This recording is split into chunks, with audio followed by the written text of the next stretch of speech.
Bonjour à tous, c'est Luc pour la chaîne Montre ton calibre et on se retrouve aujourd'hui pour la présentation de ma Siga Design Z-Series DLC. Donc on va directement commencer par l'ouverture de son packaging. C'est une montre que j'ai déjà depuis quelques temps mais je l'ai remis dans son packaging pour la présentation puisqu'il est plutôt sympa. Donc on a d'abord cette surboîte avec le logo Siga Design juste ici et en relief un dessin de la montre. Donc ensuite on a la boîte qui se trouve juste en dessous et qui se trouve être un peu sous la forme d'un livre qu'on peut ouvrir. Et à la première page on a ce trou qui nous laisse entrevoir le calibre de la montre. Donc là on a la tête de montre et les deux bracelets disponibles, un bracelet plastique et un bracelet cuir. Donc je vais la monter directement pour pouvoir vous la présenter sur le bracelet plastique puisque c'est le plus populaire et c'est aussi celui que je préfère. Donc voilà la montre une fois montée sur son bracelet. Tout d'abord, il faut savoir que Siga Design, c'est une marque chinoise qui, comme son nom l'indique, est principalement axée sur le design. Mais c'est pas pour autant une fashion brand ou une marque de mauvaise qualité. Déjà, il y a forcément un énorme travail qui a été réalisé sur le design. Et cette montre a d'ailleurs gagné le German Design Award en 2020, qui est un prix d'horlogerie international de design. Il y a également un énorme travail qui est fait sur la sélection des matériaux. Et au niveau du mouvement, on retrouve également un mouvement de qualité, puisque c'est un mouvement russe qu'ils ont retravaillé pour l'adapter à leur montre squelettée. Donc au niveau du mouvement, on retrouve un 3 aiguilles simple, aucune complication.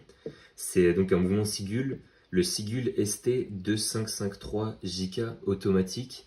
C'est un mouvement 25 rubis qui a une fréquence de 21 600 battements par heure, une réserve de marche d'un peu plus de 40 heures et une précision qui est de l'ordre de moins 15 à plus 30 secondes par jour. Donc c'est des specs qui sont pas incroyables, mais qui sont quand même tout à fait raisonnables et surtout au vu du prix de la montre. On est sur une montre qui est tout à fait abordable et qu'on peut retrouver aux alentours de 200 €. Ce qui va être intéressant aussi au niveau de ce mouvement, c'est forcément le fait qu'il soit squeletté. Moi, c'est ma première montre automatique et même première montre mécanique. Et en fait, c'est assez cool parce que par exemple, on peut voir au-dessus là le ressort qu'on peut voir se resserrer au fur et à mesure qu'on la remonte. On peut également voir le balancier en bas, on peut voir la fréquence. Alors au niveau du boîtier, pour les dimensions, on est à 40,8 mm par 48 et une épaisseur de 12,33 mm. Pour le matériau, c'est de l'acier, c'est le DLC Coated 316L Surgical Steel. Et ce qui va venir donner cet effet noir, c'est en fait un revêtement en carbone qui est poli. Et les atomes de carbone sous forme de plasma, ils vont apporter une résistance énorme, vu que c'est un matériau très dur. Au niveau du verre, devant, on va retrouver un verre en saphir cristal qui est également très résistant aux rayures. Et c'est plutôt cool, étant donné également le prix de la montre, de pouvoir retrouver un verre saphir sur cette montre. Il est du coup forcément un petit peu bombé pour respecter la forme du boîtier tonneau. Et il fait 1,2 mm d'épaisseur. Alors pour ce qui est du bracelet, forcément du coup on va parler du bracelet en silicone. On est sur une entrecorne de 22 mm. Et moi au niveau du bracelet c'est un peu la seule critique que je peux faire à cette montre. Mais bon, c'est assez subjectif, c'est une critique personnelle, mais je suis pas forcément fan du design du bracelet, alors que j'aime vraiment tout le reste. Mais par exemple, comparé à Richard Mille, qui ont également des montres boîtier tonneau, je trouve que leurs bracelets sont vraiment beaux et ils apportent vraiment quelque chose. Ils apportent une certaine agressivité. J'aime vraiment le design de leurs bracelets.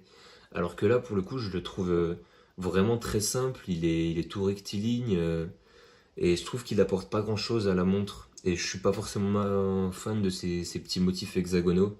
Mais bon, après, ça, c'est les goûts et les couleurs. Sinon, juste une deuxième petite chose qu'on pourrait trouver à critiquer, c'est l'étanchéité qui est pas dingue. On est à 3 ATM, donc autant dire qu'on peut rien faire avec ça, hein. C'est juste splash proof, hein. Impossible de se baigner, de se doucher. Faut même faire attention quand on se lave les mains.